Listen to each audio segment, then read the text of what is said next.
प्रिय भक्तों, माता रानी के 9 दिन के नवराते हों या जगराता हो, महारानी तारा देवी की कथा कहने सुनने की परंपरा प्राचीन काल से ही चली आई है। बिना इस कथा के ना तो जागरण को संपूर्ण माना जाता है और ना ही माता रानी के व्रत को संपूर्ण माना जाता है। माता रानी के प्रत्येक व्रत में, प्रत्येक जागरण में इसको सम्मिलित करने का परंपरागत विधान है। इस कलयुग में इस शक्ति की पूजा से ही भक्तों के मन की मनोकामनाएं पूर्ण होती हैं और मन को शांति मिलती है। कथा इस प्रकार से है। महाराजा दक्ष की 2 पुत्रियां तारा देवी एवं रुक्मण भगवती दुर्गा की भक्ति में अटूट विश्वास रखती थीं। दोनों बहनें नियम पूर्वक एकादशी का व्रत किया करती थीं तथा माता रानी के जागरण में प्रेम के साथ कीर्तन एवं महात्म्य की कथा सुनाया करती थीं। एकादशी के दिन एक बार भूल से छोटी बहन रुक्मण ने मांसाहार कर लिया। जब तारा देवी को इस बात का पता लगा तो उन्हें रुक्मण पर बड़ा क्रोध आया और वे कहने लगी, तू है तो मेरी बहन, परंतु मनुष्य देह पाकर भी तूने नीच योनि के प्राणियों जैसा कर्म किया है। तू तो छिपकली बनने योग्य है। बड़ी बहन के मुख से निकले शब्दों को रुक्मण ने शिरोधार्य कर लिया और साथ ही प्रायश्चित का कोई उपाय पूछा। तब तारा ने कहा, त्याग और परोपकार से सब प्रकार के पाप छूट जाते हैं। दूसरे जन्म में तारा देवी इंद्रलोक की अप्सरा बनी और छोटी बहन रुक्मण छिपकली योनि में प्रायश्चित का अवसर ढूंढने लगी। द्वापर युग में जब पांडवों ने अश्वमेध यज्ञ किया तब उन्होंने दूत भेजकर दुर्वासा ऋषि सहित 33 करोड़ देवताओं को निमंत्रण दिया। जब दूत दुर्वासा ऋषि के स्थान पर निमंत्रण लेके गया तो दुर्वासा ऋषि कहने लगे, यदि 33 करोड़ देवता उस यज्ञ में भाग लेंगे तो मैं उसमें सम्मिलित नहीं हो सकता। दूत 33 करोड़ देवताओं को निमंत्रण देकर वापस लौट गया और दुर्वासा ऋषि का वृतांत पांडवों को कहकर सुना दिया कि वह देवताओं को बुलाने के कारण वहां नहीं आएंगे। यज्ञ आरंभ हुआ। 33 करोड़ देवता यज्ञ में भाग लेने आए। उन्होंने दुर्वासा ऋषि जी को ना देखकर पांडवों से पूछा कि ऋषि को क्यों नहीं बुलवाया। इस पर पांडवों ने नम्रता सहित उत्तर दिया कि निमंत्रण भेजा था परंतु वह अहंकार के कारण वहां नहीं आए। यज्ञ में पूजन हवन आदि निर्विघ्न समाप्त हो गए। भोजन के लिए भंडारे की तैयारी होने लगी। दुर्वासा ऋषि ने देखा कि पांडवों ने उनकी उपेक्षा कर दी है तो उन्होंने क्रोध करके एक पंछी का रूप धारण किया, चोंच में सर्प लेकर भंडारे के खाने में फेंक दिया। इसका किसी को कुछ पता ना चला। वह सर्प खीर की कढ़ाई में गिरकर छिप गया, नीचे बैठ गया। एक छिपकली जो पिछले जन्म में तारा देवी की छोटी बहन थी तथा बहन के शब्दों को शिरोधार्य करके इस जन्म में छिपकली बन गई थी, सर्प का भंडारे में गिरना उसने देख लिया था। उसे त्याग व परोपकार की शिक्षा अब तक याद थी। वह छिपकली घर की दीवार पर चिपकी समय की प्रतीक्षा करती रही। कई लोगों के प्राण बचाने के लिए उसने अपने प्राण न्योछावर कर देने का मन ही मन निश्चय कर लिया था। जब खीर भंडारे में दी जाने वाली थी तो वह सबकी आंखों के सामने देखते ही देखते दीवार से कूदकर कढ़ाई में जा गिरी।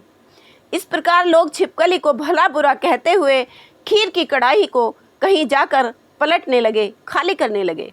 उस समय उन्होंने उसमें मरे हुए सांप को देखा तो अब सबको मालूम हुआ कि छिपकली ने अपने प्राण देकर उन सब के प्राणों की रक्षा की है। इस प्रकार उपस्थित सभी सज्जनों ने और देवताओं ने उस छिपकली के लिए प्रार्थना की और उसे सब योनियों में उत्तम मनुष्य की योनि प्राप्त हो तथा अंत में मोक्ष प्राप्त हो, ऐसी प्रार्थना की। तीसरे जन्म में छिपकली राजा स्पर्श के घर कन्या बनी। दूसरी बहन तारा देवी ने फिर से मनुष्य का जन्म लेकर तारामती नाम से अयोध्या के प्रतापी राजा हरिश्चंद्र के साथ उनका विवाह हुआ। राजा स्पर्श ने ज्योतिषियों को कन कुंडली बनवाई। ज्योतिषियों ने राजा को बताया कि हे राजा, यह कन्या राज्य के लिए हानिकारक सिद्ध होगी, शकुन ठीक नहीं है, अतः आप इसको मरवा दीजिए। राजा बोला, लड़की को मारना बहुत बड़ा पाप है, मैं उस पाप का भागीदार नहीं बन सकता। तब ज्योतिषियों ने उन्हें एक विचार सुझाया, हे राजन, आप एक लकड़ी के संदूक में ऊपर से सोना चांदी आदि जड़वा दें, फिर उस संदूक के भीतर इस लड़की को बंद करके नदी में प्रवाहित कर दीजिए। सोना चांदी जड़ित लकड़ी का संदूक अवश्य ही कोई लालच से निकाल लेगा और तब आपकी कन्या को भी वह पाल लेगा। आपको इस प्रकार किसी तरह का पाप नहीं लगेगा। और ऐसा ही किया गया और नदी में बहता हुआ वह संदूक काशी के समीप एक हरिजन को दिखाई दिया। वह संदूक को नदी से बाहर निकाल लाया और जब खोला तो उसमें सोने चांदी के अतिरिक्त एक अत्यंत रूपवान कन्या दिखाई दी। उस हरिजन के कोई संतान नहीं थी। जब उसने अपनी पत्नी को वह कन्या दी तो उसकी खुशी का ठिकाना ना रहा। उसने अपनी संतान के समान ही बच्ची को अपनी छाती से चिपका लिया। भगवती की कृपा से उसके स्तनों में दूध भी उतर आया। पति पत्नी ने प्रेम से अपनी कन्या का भी नाम रुक्को रख दिया। जब वह कन्या विवाह के योग्य हुई तो हरिजन ने उसका विवाह अयोध्या के सजातीय युवक के साथ बड़ी धूमधाम से कर दिया। इस प्रकार पहले जन्म की रुक्मण दूसरे जन्म में छिपकली तथा तीसरे जन्म में रुक्को बन गई।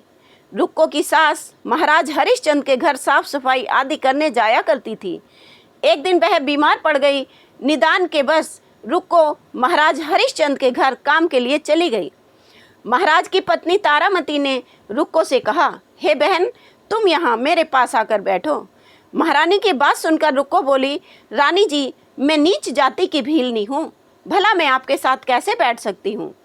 तब तारामती ने कहा, बहन, पूर्व जन्म में तुम मेरी सगी बहन थी। एकादशी का व्रत खंडित करने के कारण तुम्हें छिपकली की योनि में जाना पड़ा। जो होना था सो हो चुका। अब तुम अपने इस जन्म को सुधारने का कोई उपाय करो तथा भगवती वैष्णो देवी की सेवा करके अपने इस जीवन को सफल बनाओ। यह सुनकर रुक्को को बड़ी प्रसन्नता हुई और उसने उससे उपाय पूछा। रानी कहने लगी, वैष्णो माता सब मनोरथों को पूर्ण करने वाली है। जो लोग श्रद्धा पूर्वक माता का पूजन व जागरण करते हैं, उनका व्रत रखते हैं, उनकी सब प्रकार की मनोकामनाएं पूर्ण होती हैं। रुक्को खुश होकर माता की मनोती करते हुए बोली, हे माता, यदि आपकी कृपा से मुझे एक पुत्र की प्राप्ति हो जाए तो मैं भी आपका पूजन व जागरण अवश्य कराऊंगी। प्रार्थना को माता ने स्वीकार कर लिया। फलस्वरूप 10वें महीने में उसके गर्भ से एक अत्यंत सुंदर बालक का जन्म हुआ। परंतु दुर्भाग्यवश रुक्को को माता का पूजन व व्रत जागरण कराए यह सब भूल गई। परिणाम ये हुआ कि जब वह बालक 5 वर्ष का हुआ तो उसे एक दिन तेज बुखार आया और तीसरे दिन उसे चेचक माता निकल आई।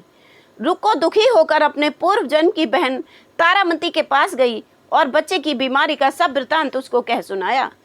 तब तारामती ने कहा, तू जरा ध्यान करके देख, तुझसे माता के पूजन में अवश्य ही कोई भूल हुई है। इस पर रुक्को को 6 वर्ष पहली बात याद आ गई और उसने अपना अपराध स्वीकार किया और कहा कि यदि बच्चे को आराम हो जाए तो मैं अवश्य ही माता रानी का जागरण करवाऊंगी। भगवती की कृपा से बच्चा दूसरे दिन ही ठीक हो गया। तब रुक्को ने देवी के मंदिर में जाकर पंडित जी से कहा कि मुझे अपने घर माता रानी का जागरण कराना है, सो आप मंगलवार को मेरे घर पधारने का कृपा करें और मुझे कृतार्थ करें। पंडित जी ने कहा, अरे रुक्को, तू यही 5 रुपए दे जा, हम तेरे नाम से यही मंदिर में जागरण करवा देंगे। तू नीच जाति की स्त्री है, इसलिए हम तेरे घर चलकर देवी का जागरण नहीं कर सकते। रुक्को ने कहा, हे पंडित जी, माता के दरबार में तो ऊंच नीच का कोई विचार नहीं होता है, वे तो सब भक्तों पर समान रूप से कृपा करती हैं, अतः आपको मेरे घर आने में कोई ऐतराज नहीं होना चाहिए। इस पर पंडितों ने आपस में विचार विमर्श करके कहा कि यदि महारानी तारामती तुम्हारे जागरण में पधारें, आना स्वीकार कर लें, तो हम भी इस निमंत्रण को स्वीकार कर लेंगे। यह सुनकर रुक्को महारानी तारामती के पास जाती है और सब वृतांत कहा। तारामती ने जागरण में शामिल होना सहर से स्वीकार कर लिया। जिस समय रुक्को पंडित जी से यह कहने आई कि महारानी जागरण में अवश्य आएंगी, उसी समय सेना नाई ने यह सब सुन लिया और महाराज हरिश्चंद्र को जाकर ये सूचना दे दी। राजा ने सेना नाई से ये सब बातें सुनकर कहा कि तेरी बात झूठी है, महारानी हरिजनों के घर में जागरण के लिए नहीं जा सकती। फिर भी परीक्षा लेने के लिए राजा ने रात को अपनी उंगली में थोड़ा सा चीरा लगा लिया, जिससे उसको नींद ना आए। रानी तारामती ने जब यह देखा कि रानी का जाने का समय हो रहा है, जागरण का समय हो रहा है, परंतु महाराज को नींद नहीं आ रही है। तब उसने माता वैष्णो देवी से मन ही मन प्रार्थना की और कहा, हे माता, आप किसी उपाय से राजा को तुरंत सुला दें ताकि मैं आपके जागरण में सम्मिलित हो सकूं। राजा को नींद आ गई। रानी तारामती रोशनदान से रस्सी बांधकर महल से उतरी और रुक्को के घर चली पहुंची। उस समय जल्दी के कारण रानी के हाथ का रेशमी रुमाल तथा पांव की एक पायल रास्ते में गिर गई। उधर थोड़ी देर बाद राजा हरिश्चंद्र की नींद खुल जाती है और वह रानी का पता लगाने के लिए पीछे पीछे निकल पड़ते हैं। मार्ग में पायल और रुमाल उसने देखे और उन्हें उठाकर अपने साथ रख लिया और वह जागरण वाले स्थान पर जा पहुंचा।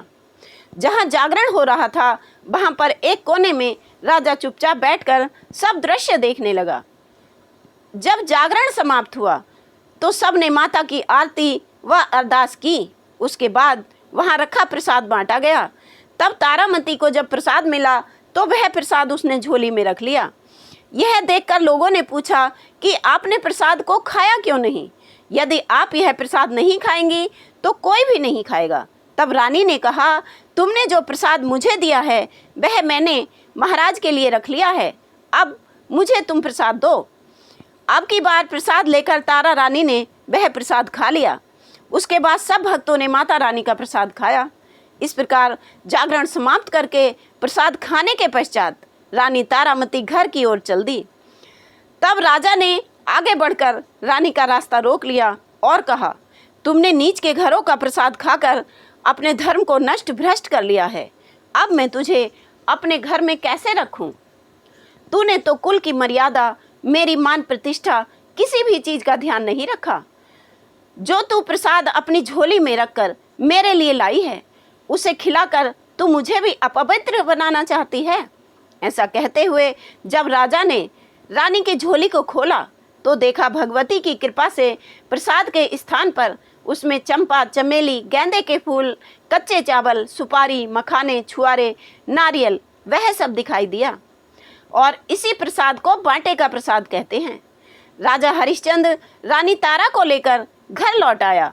वहां रानी ने ज्वाला मैया की शक्ति से बिना माचिस या बिना चकमक पत्थर की सहायता के बिना राजा को अग्नि प्रज्वलित करके दिखाई, जिसे देखकर राजा के आश्चर्य का ठिकाना नहीं रहा और राजा ने मन ही मन देवी के प्रति विश्वास और श्रद्धा को जगा लिया। इसके बाद राजा ने रानी से कहा, मैं माता के प्रत्यक्ष दर्शन करना चाहता हूँ। तब रानी बोली, प्रत्यक्ष दर्शन के लिए बहुत बड़ा त्याग करना होगा महाराज। यदि आप अपने पुत्र रोहित की बलि दे सकें तो आपको दुर्गा देवी के प्रत्यक्ष दर्शन प्राप्त हो सकते हैं। राजा के मन में देवी के दर्शन की लगन लगी थी। राजा ने पुत्र का मोह त्याग कर रोहित के सिर को देवी को अर्पण कर दिया। ऐसी सच्ची श्रद्धा और विश्वास देख दुर्गा माता सिंह पर सवार होकर उसी समय प्रकट हो गईं और राजा हरिश्चंद्र ने माता के दर्शन कर कर स्वयं को कृतार्थ किया और मरा हुआ पुत्र भी जीवित हो गया। उन्होंने विधि पूर्वक माता का पूजन करके अपने अपराधों के लिए क्षमा मांगी और सुखी रहने का आशीर्वाद देकर माता वहां से अंतर्ध्यान हो गई। राजा ने तारामती की भक्ति की प्रशंसा करते हुए कहा, हे तारा, मैं तुम्हारे आचरण से अति प्रसन्न हूँ। मेरे धन्य भाग हैं जो तुम मुझे पत्नी के रूप में प्राप्त हुई हो। इसके पश्चात राजा हरिश्चंद्र ने वहां भव्य मंदिर तैयार कराया। रानी तारा देवी एवं रुक्मण दोनों मनुष्य की योनि से छूटकर देवलोक को प्राप्त हुई। माता रानी के जागरण में, माता रानी के व्रत में तारा रानी की इस कथा को जो भी मनुष्य भक्ति भाव से सुनता है, पढ़ता है, उसकी सभी मनोकामनाएं पूर्ण होती हैं, सुख एवं समृद्धि की बढ़ोतरी होती है, शत्रुओं का नाश होता है, सर्व मंगल होता है। इस कथा को सुने बिना जागरण संपूर्ण नहीं होता है, ना ही माता रानी के व्रत संपूर्ण होते हैं। प्रिय भक्तों, यदि आप भी माता रानी के सच्चे भक्त हैं तो वीडियो सब्सक्राइब करके, लाइक करके जय माता दी कमेंट में अवश्य लिखें। जय माता दी।